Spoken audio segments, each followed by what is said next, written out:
Welcome to the first Therapy Thursday of 2013. Today we have a guest subject, Dr. Kissel, and we're going to show you a 5-part progression of an exercise called the hip airplane.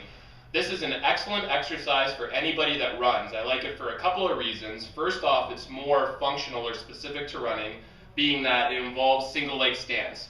When you're running, only one foot's ever in contact with the ground.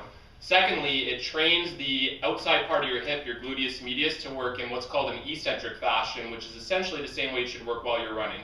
So let's go to the gym and show you these 5 exercise series. Progression 1 is a quadruped airplane due to our starting point on all fours. We'll extend the right hip back, but it's actually the left hip as seen by the arrow that's the working hip. We're using the right hip to rotate in a transverse axis, so we're actually rotating circular through the left hip. Now an aberrant pattern is flailing the right leg straight up and down, and you'll see that all the time. Instead, we'll return to our good pattern where we're rotating through that left hip eccentrically here and concentrically here. Progression 2 is a bird dog airplane. We're going to assume the bird dog position like a previous blog, so we've taken one of our balance points away. This increases the amount of activity through the outside hip muscles that we're trying to work, and you'll see that there's a substantially increased degree of difficulty. Progression 3 is a 2-point airplane with resistance. The addition of the band as seen here, looped through the left leg and attached to the free leg on the right, provides for an inconsistent yet continuous resistance challenge to the hip as you're going through the hip airplane. This additional balance requirement stresses the outside hip muscles even more. We'll call our first standing progression Progression 4A.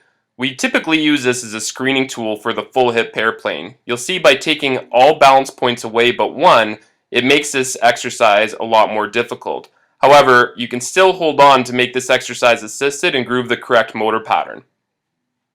When able to complete the assisted airplane without difficulty, you can move to the full hip airplane exercise. Now all points of balance are taken away except for the downside hip, and you'll see this substantially increases the activity in the muscles we're targeting. Our final progression is a full hip airplane with resistance.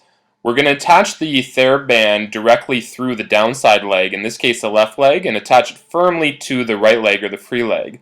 Just standing on one leg increases the balance requirements for exercise, stressing the outside hip muscles. The additional challenge through the TheraBand makes it that much harder.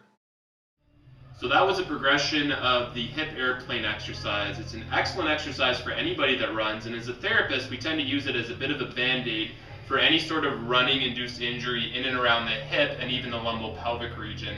Stay tuned next week and the rest of this year, in fact, as we give you one Therapy Thursday every week, and don't forget to sign up for the YouTube channel that's posted below to make sure you get updates every time a new video is posted.